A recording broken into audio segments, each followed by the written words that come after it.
Welcome to the Ducks Unlimited podcast, the only podcast about all things waterfowl. From hunting insights to science-based discussions about ducks, geese, and issues affecting waterfowl and wetlands conservation in North America, we bring the resource to you. The DU Podcast with your host, Chris Jennings. Joining us once again today is Carl Gunzer, the director of the Sporting Dog Group for Purina Pro Plan. Carl, welcome back to the show. Thanks, Chris. Good to be here. I brought Carl on here because we were kind of having a discussion off the podcast, and I wanted to kind of learn a little bit more about field trials and hunt tests. And for the vast amount of information that Carl obviously brings from the Purina Pro Plan, perspective, I wanted him to come on and really focus on field trials and hunt tests and really kind of dive deep into this and really provide our audience an opportunity to learn more about these field trials and hunt tests. So, Carl, before we get started, I wanted to allow you to provide your experience and kind of your pedigree in field trials and even how you got started. I think, field trials and hunt tests and really any sporting dog competition is a great way for hunters and enthusiasts to kind of practice in the off season, make their retriever better for duck hunting, better for, upland hunting, anything they do. And really, like most guys and gals that compete in events, that's exactly what happened to me. I grew up as a hunter, really mainly waterfowl, and just loved having a good retriever, training them. This was kind of in the early 90s when hunt tests were just getting started. And I started competing in in field trials as a amateur.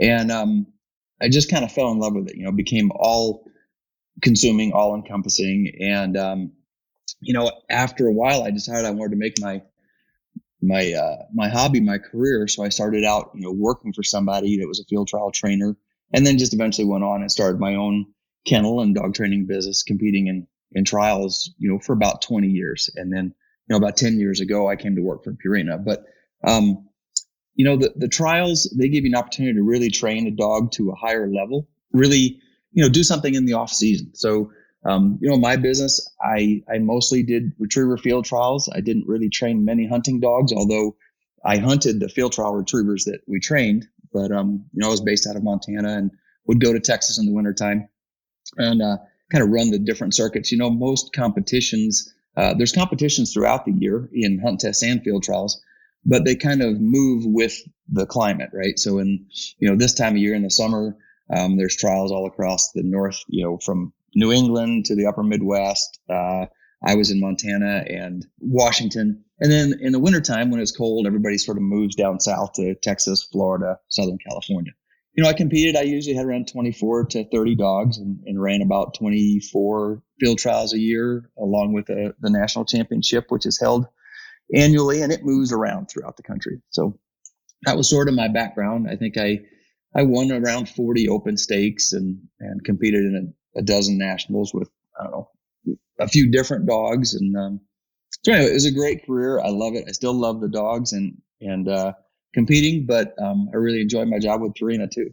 Before we get any further, and this is just me, like I said, I'm an absolute novice to field trials and hunt tests. I've never even attended one to watch. So before we get any deeper into this, can you describe, and I want to say it's for the audience, but really, for myself as well, what's the difference between field trials and hunt tests? Because every time we talk about them, they're considered basically exclusive to each other. Yeah, we use them in the same sentence, right? But they're actually two really different types of events. And really, most everything the dog does is the same. The main difference is the judging. And what I mean by that is in a field trial is competitive, one dog versus another. So at the end of the day, you run a field trial, and when that event is over, there's a single winner. So it went from 50 to 60 dogs that started in the entry.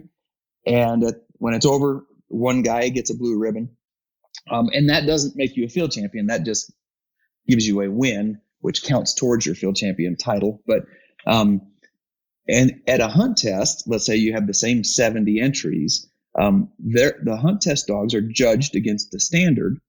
So the judges look at all those dogs competing. At the end, if 50 of those 70 dogs performed adequately, meaning, they were scored in trainability, marking, desire, all these different aspects that they're judged on.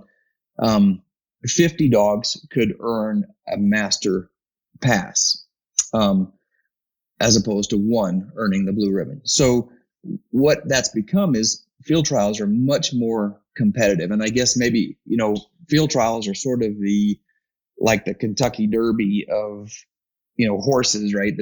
It's very expensive. It's very competitive. It takes a really high degree of training. A lot of dogs are not capable of being successful in it. I couldn't tell you an exact, rate or what a, percentage of starters that earn their field champion title, but it's not high. It's more dogs don't make it as a field champion than do. Well, how many victories does a dog have to get to become that field champion? Good question.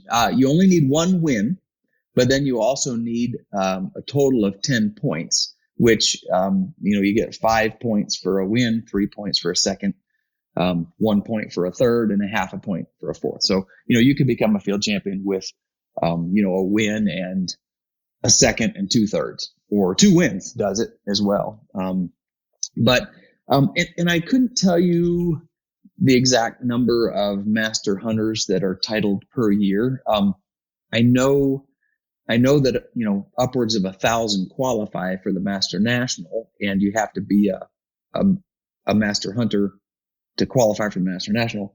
But I can tell you about 60 dogs per year earn their field champion title. And, that's out of, I guess about 13,000 entries per year in open field trials. So there's around 250 open trials per year with, 13,000 starters.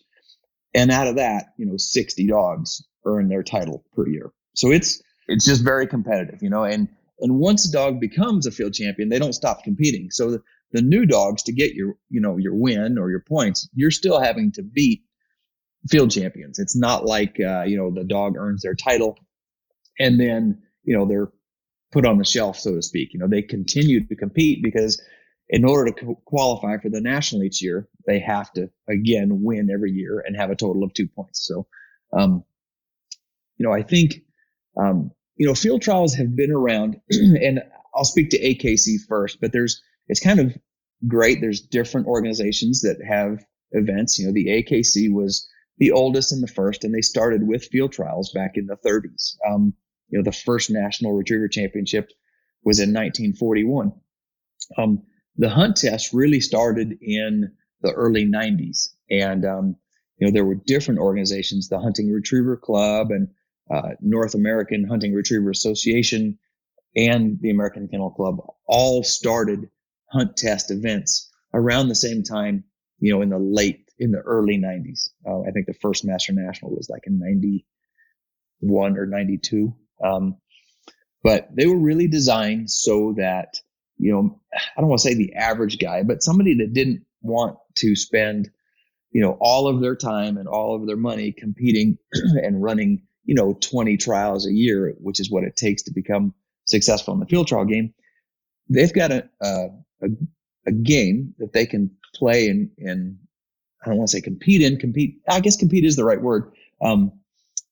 Enter, have goals, train a dog to a high level, but not have to be the best of the best that day. Yeah, it's kind of like, it kind of sounds like it's almost like, and I don't know if this is the right description, it may not be, but almost like a semi-professional opportunity for a trainer and a dog to get in the game, but not at the highest level. Does that sound like? Yeah, and certainly to compete. And so the master hunter, or all of the hunt tests, I should say, whether it's the Hunting Retriever Club, which has the Grand, or the AKC Hunt Test Program, which has the Master National, they all have kind of a showcase event that, a dog has to be trained to a pretty high level to compete in, but it still is different than the field trial. And, you don't have to beat all of, you don't have to beat all of the other dogs that day. You have to be sort of your best self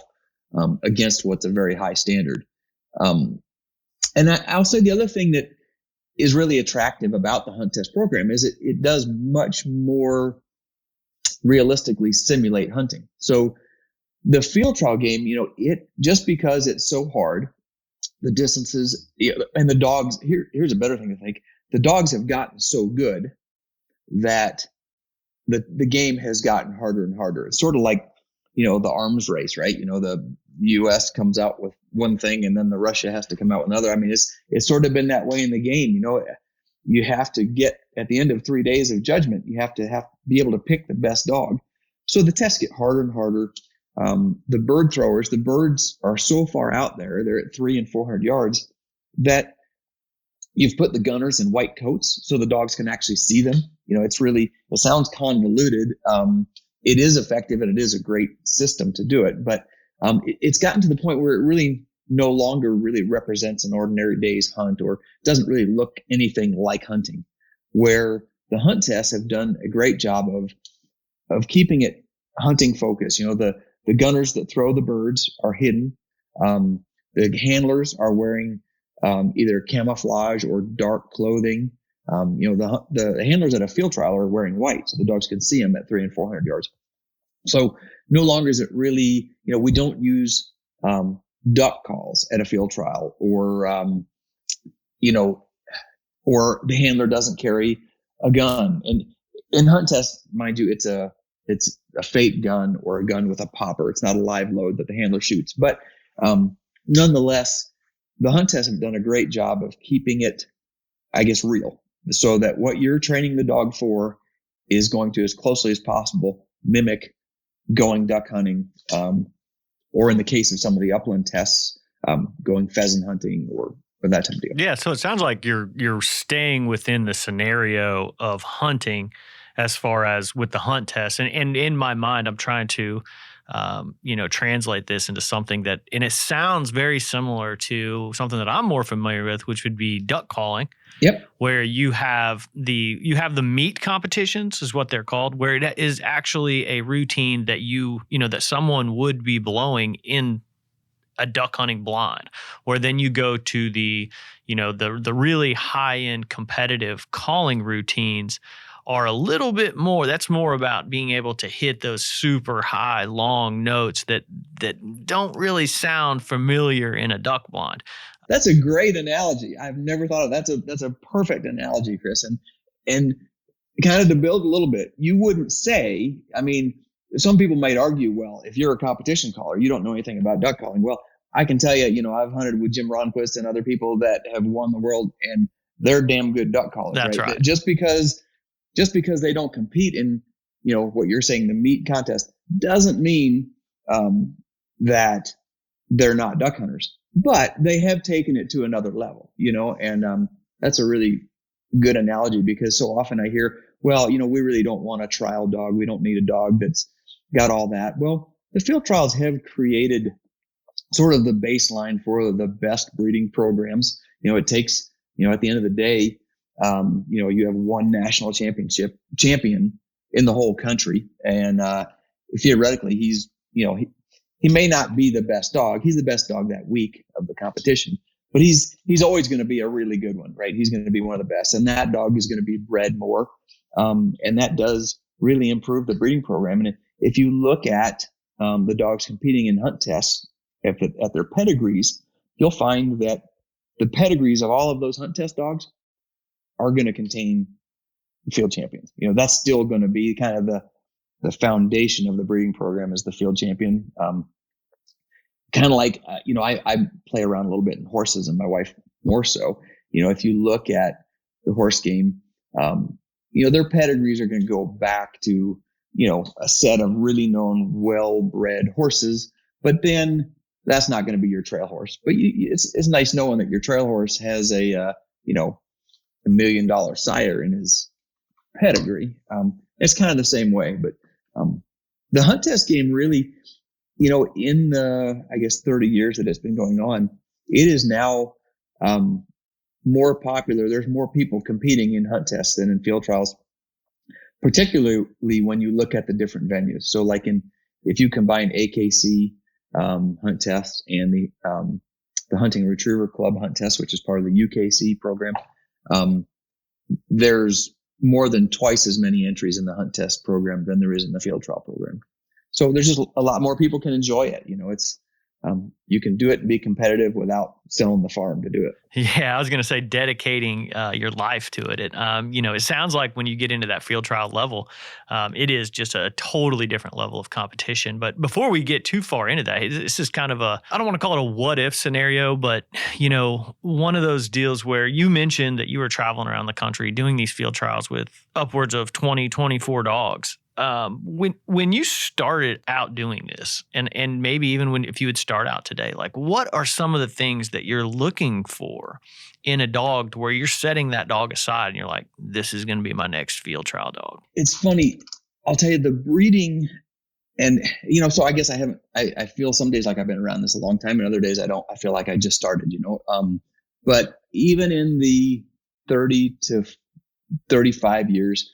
35 years ago, you would see quite a few dogs. If they weren't field trial bred dogs, you would see a lot of them, or not a lot, but a number that didn't have much retrieve drive. You'd throw a ball for them or a bird and they'd run out and sniff it, especially if they were more conformation bred than field bred. They may not have that much retrieve drive. But over the years, in the last 10 years that I trained professionally and the 10 years since then, I have not seen a single dog from field trial or hunt test breeding that didn't have retrieve drive in it. So what I mean is, you get that puppy out there and you throw it a tennis ball or a clip wing or a bird or something, and those dogs have drive. It's just in there. So to me, the one of the more important pieces really is temperament and trainability. So if you've got the drive, the puppy or dog likes to retrieve, the next step is, will they do it as a team? Are they doing it for themselves or are they doing it for you? And the really good dogs and the highly trainable dogs, they're doing it as a team. They're doing it for you. They have a high desire to please. That's super helpful through the training program. And then the last piece to me is intelligence. So you want a dog that's super smart, that can learn things. Because in the field trials and the hunt tests, the dogs are really going to perform two different tasks. One is called, marked retrieves. So the dog sees the bird fall, either thrown by someone in the field or thrown out of a winger. They actually see the bird fall and they mark it. And then they're sent to get that. And they could have to do 2, 3, 4 retrieves, sit there, watch 4 birds go down, remember where they are, and then go and pick them up quickly and efficiently. And they're judged on that. The second part is the blind retrieve. And in that case, the dog has never seen where the bird is, but the handler knows where the bird is. And so the handler sends the dog, what's called, on an initial line, or the dog is given a line to the bird and then stopped via a whistle, and then the handler changes the dog's direction via hand signals. So those are the two things dogs are judged on: marks and blinds. So the marks is really a lot of genetics, the dog's memory and training. But the blinds, that's control. That's teamwork. That's a willing dog that has learned to do these complex blind retrieves. So that's why I think, what we've really seen in the last 10 years is smarter and smarter dogs and more willing dogs. Not, 30 years ago, the dogs that were winning field trials just had tons of drive. They were just fire breathing dragons that, let me go get it. And they could withstand sort of the rigorous training and the heavy handed control that was put on them, 30 and 40 years ago. Today, it's a much different, it's much more finesse. The dogs are more tractable. They're softer. They're not as hard to train. And the ones that win are no longer those fire breathing dragons that, creep and break and do all that. They're the dogs that sit there calmly and obediently and watch the birds go down and listen to their handler. As far as field trials go, how much is the dog versus how much is the trainer? You know, and kind of, I guess that's kind of open ended. I mean, it could go either direction there, but I guess I'm trying to get a perception of it. Like, man, like, is this dog the one who's really leading the show, or is it the trainer that is taking this good dog? You know, is it kind of or is it just literally a 50-50? That's such a good question, and it would take another podcast. But there's a couple little responses I can say to that is, there's a joke that more dogs have made good trainers than trainers have made good dogs. Or maybe more great dogs have made great trainers. I mean, it really, to be competitive at a high level in a field trial, or even to be, successful at a high level in the hunt test program, where you're competing consistently, passing events, or going and passing the grand, hunting retriever championship or the master national, to compete at a high level in either event, it really does take a good dog, but and a good trainer. But I think to be competitive at the national level in the field trial, it tips to the dog. You know what I mean? Like, there's a lot of great trainers out there, but there's very few great dogs. So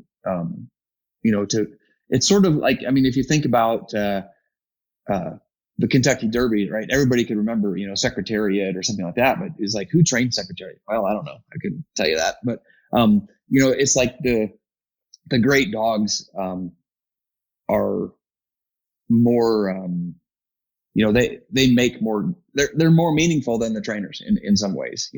There's more great trainers than there are great dogs out there, as kind of how I'd put that. So, but it takes both. This may be more of just a personal question, but kind of provide, some insights and some personal, recollections of your best field trial dog. It's funny, I can still remember particular retrieves at events, and I can't tell you the year, but I can tell you like the dog and the judge, and like one of them was in northern Utah, the Salt Lake Retriever Club trial, a dog named Bowie, and they had this huge 4 series and no dogs were doing it. It looked to be impossible, right? And I guess 6 dogs or 8 dogs had run before me. And I go up there with this dog, and I'm kind of thinking, in my heart, I'm hoping he can do it. But in reality, I'm thinking, can any dog do this? And that dog just went out there and put his nose, like it was a huge, I can't remember if it was a triple or a quad. I remember the key bird in the test, but, he did it impeccably, and no other dog did it, and so that was kind of I think that was his second win, and maybe made him a field champion. But, so there's specific, and I can name 3 or 4 dogs that I had that were just, I think, really incredible. But I never had one that I would say was, the one that won the Canadian National Open and Canadian National Amateur as a 4-year-old. He was, by the numbers, certainly the best dog I trained. But it's so hard to say which ones are better than others. But I think more I remember specific events and days and the dog in general than it's hard to pick a dog. Yeah. So what was your favorite dog? It's like, I had different ones that meant a lot to me in different ways, but I think they're all pretty special, but just for different reasons. I mean, I think that's a perfect answer, especially someone who's trained so many dogs and so many great dogs. But, one thing that really jumped out to me, and I'll be honest, like I said, I'm a novice. I had no idea. There's a guy in our office now who has a really good dog, and the dog's usually in the office, and I walked by and I'm like, John, where's your dog? And he's like, oh, he's now with a field trial trainer. And I'm like, what? And I didn't realize, and this may give you an opportunity to talk about the real business side of this, which is exactly what you did. Like it's someone else's dog, but you take your expertise as a field trial trainer and do that. And that was something that was really eye-opening. I mean, I've been around duck hunting for 25 years, but I've never really, and dogs, but I never really dawned on, I thought, oh, this guy's training to be a field trial. He's going to go to the field trial with his dog. And they're like, no, that's not how it works. And I was like, no way. Kind of explain that. If you have a regular job, where you're Monday through Friday, 9 to 5, or, worse yet, you have your own business and, you're working like crazy. It's really hard to compete. So the field trials, one of the other great things about a hunt test is it's a 2-day event, Saturday and Sunday, typically. Now there's some exceptions, but in general, they start on a Saturday and finish on a Sunday. So a guy or gal can work all week, go, run their dog on a weekend. And there's enough events that, in a year or two of competing, let's say you can give up 10 weekends a year, and in a couple years, you can have a master hunter. Well, the average field trial dog runs over 20 trials a year. And on average, they earn their field champion title at around 6 or 7 years old. That's how old before most of them have their win and their points. So if you look at the average starters, at a national, I think the average age is around 7 years old. So there's, to do that, you've got to be running 20 trials, and a trial starts on a Friday. So you got Friday, Saturday, Sunday. So you got to be able to take off Friday. You've got to drive to wherever the event is, and if you live in, Montana, well, you can only run about 6 or 8 trials within a day's drive of your home. Other than that, you've got to travel south for the winter or whatever. So it really becomes a necessity for most people to put their dog with a pro. Now, if you have a little more flexibility in your schedule, or you can take more days off and all that, it is realistic. And there are certainly a lot of great amateurs that have taken their dog from puppy to field champion. But more than not, people require the services of a pro that can take their dog south for the winter or north for the summer and run the dog in enough events that it can earn their title. So that's part of the job of the pro is taking the dog to enough events, just because it's hard to do it. There's only so many weekends in a year. Yeah, no. And what does it mean? So, you have a dog, that dog becomes, or let's say I give you my dog, and my dog wins national field trial champion, and so what does that mean for that dog? And what does that mean for that owner? Like, are people now asking to breed with that dog? Is it like, what is the end game with all of this? That's a bad way to say it, I guess. Yeah, no, it's a great question. And the dog, I always say the dog doesn't care. He's just happy to be out there doing his thing. So he doesn't care if he ever wins a ribbon or what he does. It does become somewhat maybe of an ego thing. But the word ego typically has a bad connotation, and I don't mean it that way, but it's like, hey, I've trained this dog to a high level and he's a great animal. So, he deserves this recognition, but there is no money in it for anyone. There's no purse. There's no prize money. Some dog events like coonhound competitions, bird dog, like pointing dog competitions, they do have a purse that you can win. Part of your entry fee goes into a pot. There's a payout. In retriever events, there's no purse. There's no payout. So, really what you win is that ribbon and the title. And then, I guess the payback financially. And although I would say that if you ask people that compete in field trials and hunt tests, nobody does it. No one that does it is financially motivated. It would be foolish to think that you could, buy this dog, spend all the money competing it, putting it with a pro, competing at events, training it, running it, and then ever have a payback in, stud fees or puppies. That said, a puppy out of a field champion female is typically $3,500 to $5,000 for a puppy.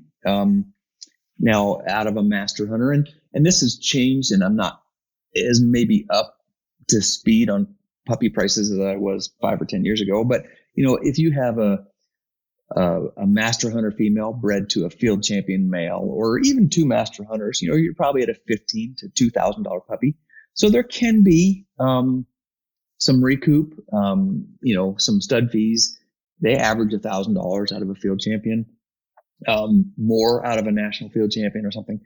So there can be a little bit of a payback, but at the end of the day, it'd be a losing proposition for anyone to think that they would recoup more than their cost. I mean, typical training rates for field trial pros, and again, I'm out of the business 10 years, but I'd say it's $750 a month to $1,200 a month is probably the range. And then you've got costs of birds that are used for training. You've got the cost of going, entries are about $100 per entry, plus splitting fees. So it really does add up. Yeah, I mean, so people are not getting into field trials as a moneymaker. It's more like you said, ego. I would say almost like a pride, angle. Yeah, there's a better word. Yeah, and fun. It's really enjoyable. If you like to compete, most people have some competitive spirit. It was funny. A lot of my clients that competed were former horse people that, as you get into your 60s or 70s and get older, you don't want to fall off horses anymore, but you still have that competitive spirit and you like to do something with an animal. The field trials and hunt tests are a great way to do that. That you get to train something, and there is a huge satisfaction that, any dog owner knows in training a dog to perform or do things. It's really a unique satisfaction. You've taught something that doesn't talk back to do something. You know what I mean? It's just really cool. I've had a lot of experience when training my personal dogs, and I would consider people the personal trainers more or less. And I think that's what most everyone enjoys about that enjoyment of being able to, teach this dog something that you want it to do. And that's really the reward. And it sounds very similar in field trials. One more question, kind of before I get you out of here. You mentioned you're traveling around with, 24 dogs. What is it like traveling with that many dogs? I mean, is it just you, or do you have help with that? Typically, you have some help. So my wife worked with me and competed, and she ran the younger dogs in like derby and qualifying level events, and I ran the open. But there's specialized equipment. Really nice trucks and trailers that are designed for the comfort of the dog, with air conditioning, locking crates, water, feed bins. I mean, they're pretty elaborate and expensive setups, but it takes a lot of planning because, you really need to let the dogs out every 4 to 6 hours, on a trip. So, if you're traveling across country and you've got 2,000 miles to go, you're going to be stopping 4 to 5 times a day to take care of the dogs, and doing that with 24 dogs, you're letting them out 5 and 10 minutes at a time. So you're letting them out in groups. So it's after you do it for a while, it's second nature. But when you think back about it, it is a lot of planning and coordination and work to make sure that the dogs are well taken care of. And, I always say that the road trip's the most dangerous part. And this is even if you're just one guy going hunting with your dog, or a pro that's got 24 dogs going down the road, is that, every time you're in a strange place and that dog is out of on its own. And even if it's on leash, I mean, you don't know if there's rat poison somewhere, or a chicken wing, or what was there before you, or where a snake is, or whatever, or traffic. So it always scared me to death, to be honest. That was that's the highest stress there is on a trainer is traveling, I think, with your dogs, because you just know something can happen. They step on glass, or it's hard to find those good spots. And over the years, you find places that are safe and you can air your dog comfortably, but it's a struggle. Yeah, I bet. And just on the mentioning you're going to events and events and events, is it like the PGA Golf Tour where everybody else there? It's not like you're going to show up and there's going to be a surprise trainer at the field trial. I mean, you pretty much know most of these people, correct? Yeah, and every once in a while there'll be sort of a newer guy starting, but even that you generally know them because at least when I kind of came up through it, 90% of the trainers worked for someone else, right? I worked for two different trainers as I was kind of coming up. Originally a guy named Jim Dobbs in California, and then Don Romaine in Montana, and so I was an assistant to those guys, and by the time I was running the dogs at events, I already knew everyone. So you're exactly right. There'll be usually a new owner here or there that you meet. But as far as the professionals that do it, it's a really small circle at the end of the day. You pretty much know everybody there. And it's really, it's a great fraternity too. I mean, even though you're competing against each other, you're all friends at the end of the day. You might get your feelings hurt occasionally here or there, but all those people have the same dedication, the same struggles that you do. They just, have it in a different dog or a different place. Yeah, no, that sounds very, that's what I expected, I guess I should say, that it's probably a pretty tight-knit little fraternity there. It is. It's really like a lot of things. It's more of a lifestyle than it is a occupation or a job. It's certainly 24/7. And it's really, it's a lifestyle. And even a lot of the amateurs that compete, even in hunt tests, that's their main, recreation, socialization, all that. It's a great fraternity. And I really, anybody that's listening, I would really encourage you to go to a hunt test or a field trial that's in your neighborhood. You can look stuff up online, either through the AKC website or the Hunting Retriever Club website. And they have calendars and events, and you can look and see, okay, where's something near me, and show up and watch. And it's really, interesting and kind of fun.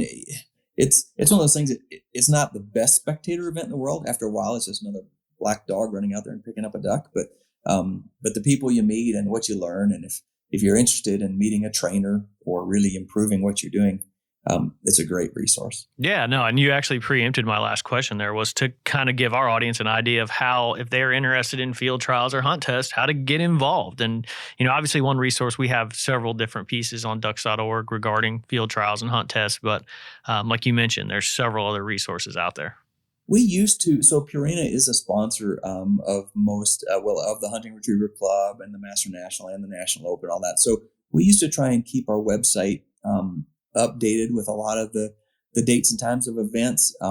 Unfortunately, they changed so much, especially since COVID. We don't have a page to offer as a resource. There is the Pro Club website, PurinaProClub.com, and that does have a lot of different features and information on events. It shows winners, and there is some calendars in there that you can look at. But for really the best resource, I would say, for actual events would be to go to like akc.org or Hunting Retriever Club. And I can't remember their website off the top of my head, but I think it's huntingretrieverclub.org. So it'd be easy to Google, but they're good resources. Yeah, and I recommend anyone who's interested to check out all those resources. And Carl, this has been fantastic. I've enjoyed the conversation. I hope our listeners did as well. Just learning more about, field trials, hunt tests, and what they are, what it means, some of the dogs that do it. I think this has just been a great conversation. Good. It's been fun. And if there's any other questions or anybody needs to email, if there's any information I can provide through you, I'd be glad to help answer any more questions.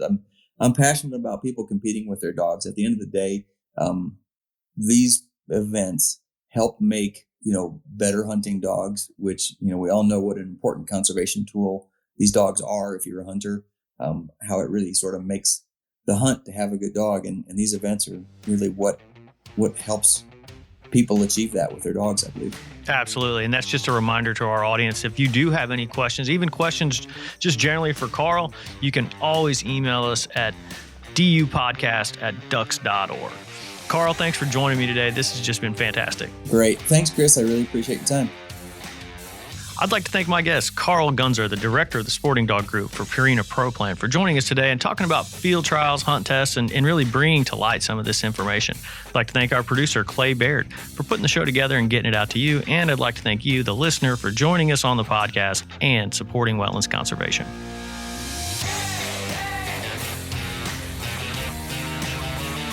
Thank you for listening to this episode of the DU Podcast. Be sure to rate, review, and subscribe to the show and visit www.ducks.org/DU Podcast for resources based on today's topics, as well as access to more episodes. Opinions expressed by guests do not necessarily reflect those of Ducks Unlimited. Until next time, stay tuned to the Ducks.